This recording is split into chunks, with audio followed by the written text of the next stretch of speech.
Hi, I'm Rachel.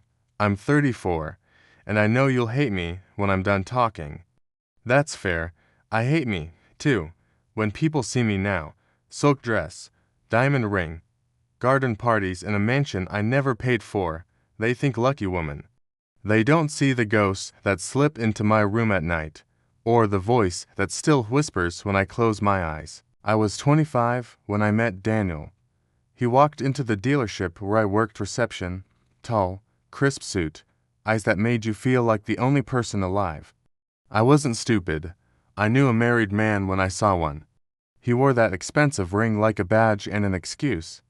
But flattery is a drug, and back then I was starving for any scrap of tenderness. He offered it. He offered more. Dinners I couldn't afford myself. Stories about how she never touched him anymore. How she didn't understand him. He told me I was a breath of fresh air. I inhaled every lie. I should have left when I found the hotel receipt in his coat pocket. The wrong hotel. Booked the same week he told me he was working late. It meant there was another me. Maybe more than one. But greed is blind, and so was I wanted him to love me so bad. I let him make me the villain in someone else's story. The baby wasn't planned, but it was convenient for him. I remember his voice shaking when I told him, not with fear, with relief. Now she have to let me go. She didn't. She found out when she called my phone at 1 a.m., my number, which I never gave her. I still remember the silence on the line, the ragged breath. She didn't scream. She just whispered, "Is it true?" And I, stupid, guilty, said nothing. Silence is a confession, too. 3 days later, she swallowed half a bottle of sleeping pills. Daniel told me it was an accident. Then he took my face in his hands and said, "Now we can finally be happy. People talk about the wedding photos. How I smiled brighter than any bride should when the groom's dead wife wasn't even cold in the ground yet. They don't see what came after. How some nights, I swear I hear her breathing beside my bed. This is just the beginning. I didn't become his wife overnight.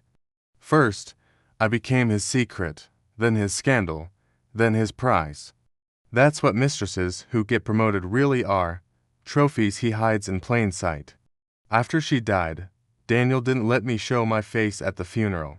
He said, "It's not your place. People will talk. Let me handle it." So I stayed in our rented apartment, 6 months pregnant, staring at the news online.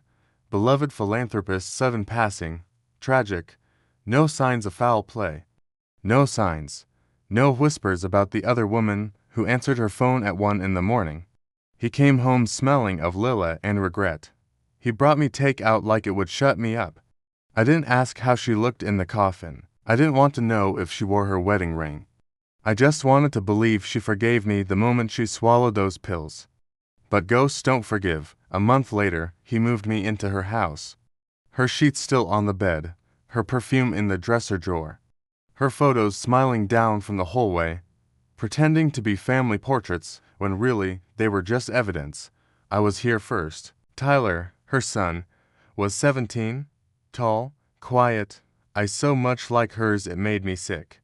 He called me Miss Rachel in front of Daniel. Alone, he never called me anything, he just watched. When my daughter was born, Tyler didn't hold her. He stood by the window, arms crossed, like a guard dog chained tight. He never raised his voice, that would have been easier. Instead, he poisoned the air. He made the walls hum with blame no one said out loud. I tried to win him over. Birthday gifts, college talks, late-night sandwiches left outside his door. He never touched a single one. Once, I found a note on top of a slice of cake. She baked better. Some nights, when Daniel passed out drunk on the living room sofa, Tyler sat at the kitchen table with me. Neither of us spoke. He'd sip coffee, never blinking. One night he said, calm as ice, "Did you think he'd love you more than he loved her?" I didn't answer, because I knew the truth. Daniel never loved me. He loved the lie I made easy to believe, that she was replaceable, that all it took was a younger body, a fertile womb, a girl who'd say yes to anything because she thought yes was the same as love. I thought the baby would change it. Babies always fix broken things. Right. That's the lie women like me tell ourselves, so we don't drown in the shame of being second best. But children grow up. They learn to ask hard questions. Mine is 8 now. She asks why Tyler never calls on her birthday. Why Daddy sleeps on the couch. Why Mommy cries when she waters the roses outside. Roses that her grandmother planted long before my dirty hands ever touched this house. I wish I could say I hate Daniel now. I don't.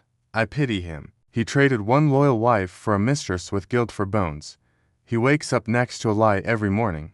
I wake up next to the reminder. Our daughter, whose laughter echoes like a ghost I can't bury.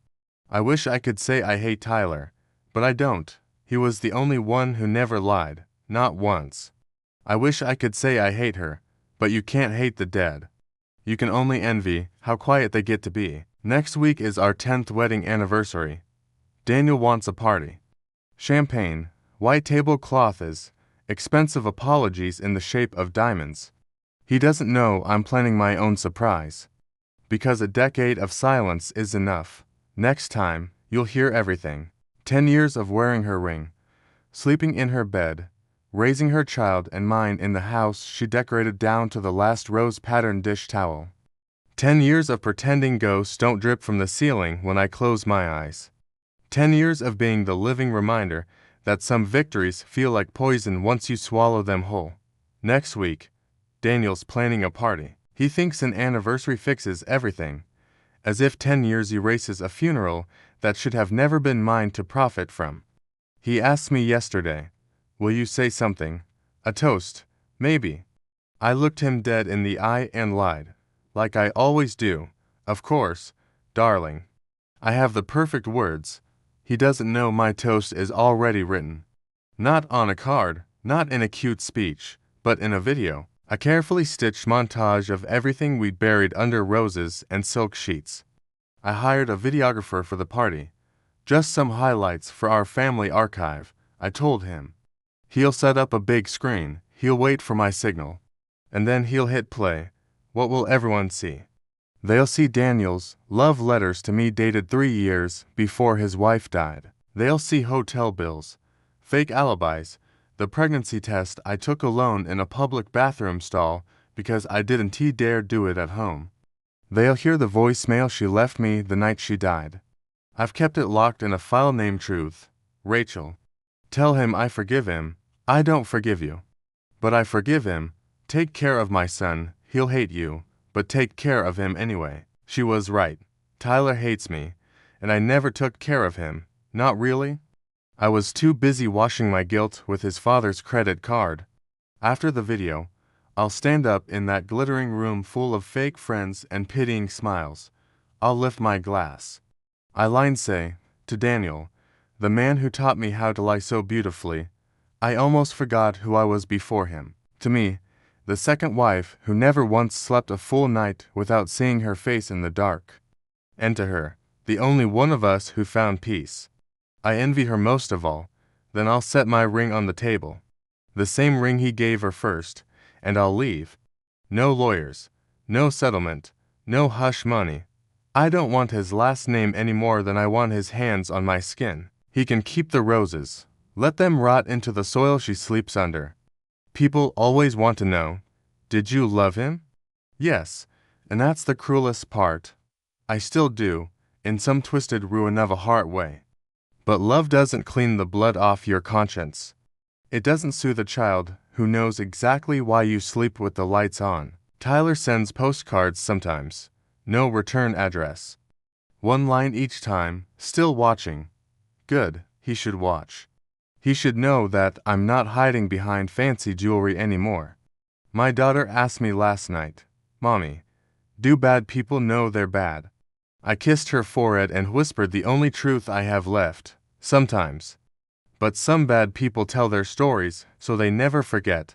This is mine. Judge me, hate me, call me murderer, mistress, monster. I don't care anymore. I wear my sins like a crown now.